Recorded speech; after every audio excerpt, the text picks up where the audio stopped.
चलो ये क्वेश्चन देखते हैं। A block kept on a rough incline plane as shown in the figure remains at rest up to a maximum force 2 Newton down the inclined plane. The maximum external force up the inclined plane that does not move the block is 10 Newton. The coefficient of static friction between the block and plane क्या रहेगा? तो दो situation है, एक बार force नीचे की तरफ लगाया, एक बार ऊपर की तरफ लगाया, ठीक है, दो अलग अलग केस है।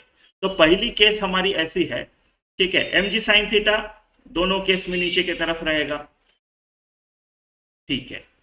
तो पहले केस में एम जी साइन 30 को फ्रिक्शन इजीली संभाल रहा है, राइट। उसके बाद भी अगर आप नीचे की तरफ फोर्स लगाओ तो भी फ्रिक्शन संभाल लेता है, कब तक? 2 न्यूटन तक के। जब 2 न्यूटन हो जाता है इसका लिमिटिंग वैल्यू रीच हो जाता है। जैसे जैसे फोर्स नीचे बढ़ेगा स्टैटिक फ्रिक्शन अपने आप को बढ़ाएगा, राइट, मूव नहीं होने देगा। लेकिन जब ये 2 न्यूटन नीचे हो जाएगा प्लस एम जी साइन 30 है तो लिमिटिंग वैल्यू रीच हो जाएगा, उसके बाद उसका मोशन शुरू हो जाएगा। तो उसका लिमिटिंग वैल्यू जो है फ्रिक्शन का वो है m g sine 30 plus 2 newton, ऐसा कुछ तो है, ठीक है। ये वाला केस हो गया जब वो नीचे की तरफ लगाया। अब मैं दूसरा केस लेता हूं। दूसरे केस में उन्होंने क्या बोला है कि सेम ब्लॉक, अब इसको डाउनवर्ड्स नहीं अपवर्ड फोर्स लगाएंगे, अपवर्ड फोर्स लगाएंगे, ठीक है, ये अपवर्ड फोर्स लगाएंगे। एम जी साइन 30 ये तो नीचे की तरफ ही आएगा, है ना, ठीक है। तो अभी आप उसको अपवर्ड फोर्स लगाओगे। जब ये अपवर्ड वाला जो फोर्स है एफ लिखा है मैंने, ये एम जी साइन 30 से जब बड़ा हो जाएगा तब मेरा एक्सेलरेशन अपवर्ड होने का शुरू हो जाएगा। तो फ्रिक्शन उसको रोकेगा पीछे की तरफ। कब तक रोकेगा? ये बढ़ाओ फ्रिक्शन बढ़ेगा, ये बढ़ाओ फ्रिक्शन बढ़ेगा, जब तक कि ये एफ 10 न्यूटन नहीं हो जाता। उसके बाद इसका लिमिटिंग वैल्यू रीच हो जाएगा। यानी अब मैं ऐसे लिख सकता हूँ m g sine 30 plus f l is equal to 10, ऐसे लिख सकता हूँ। M g sine 30 plus f l equal to 10, ऐसे दो सिचुएशंस दिए हैं हमको। चलो एफ एल कितना रहेगा हमको पता है, म्यू एन होता है।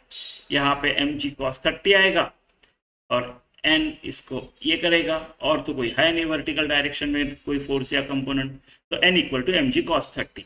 तो मेरा जो एफ एल आएगा वो mu n n a mu m g cos 30 ऐसा आएगा, ठीक है, ऐसा आएगा, ठीक है। तो ये सिचुएशन है, ठीक है। अब इन दोनों इक्वेशन को सॉल्व करना है, एक ये है एक दो है, इनमें वैल्यूज डालते हैं और सॉल्व करते हैं। अभी मैथ्स बचा है पूरा, ठीक है, चलो करते हैं। पहले को मैं रीराइट करता हूं m g sine 30 minus f l कितना है, mu m g cos 30 is equal to, इसको दूसरी तरफ -2। ये वाले इक्वेशन को ऐसे लिख सकता हूं मैं। दूसरा वाला इसके नीचे लिख देता हूं m g sine 30 plus mu m g cos 30 is equal to 10, ऐसा है। इन दोनों को कर देते हैं ऐड, तो ये हो गया 0। 2 times m g sine 30 is equal to 8 आ जाएगा, राइट। साइन 30 हाफ, ये हाफ और 2 गया तो एम जी मेरा 8 आ गया। अब बस किसी एक में लिख देता हूँ, काम हो जाएगा। इन दोनों में से किस में तो भी लिख देता हूँ एम जी 8 है करके। चलो पहले में लिखते हैं, इसमें लिखते हैं, ठीक है। तो m g is 8, sine 30 is half minus mu m g is 8 cos 30 is √3/2 is equal to -2, ठीक है। तो ये 4 minus 4 √3 mu is equal to -2। 4 √3 mu is equal to 6, है ना।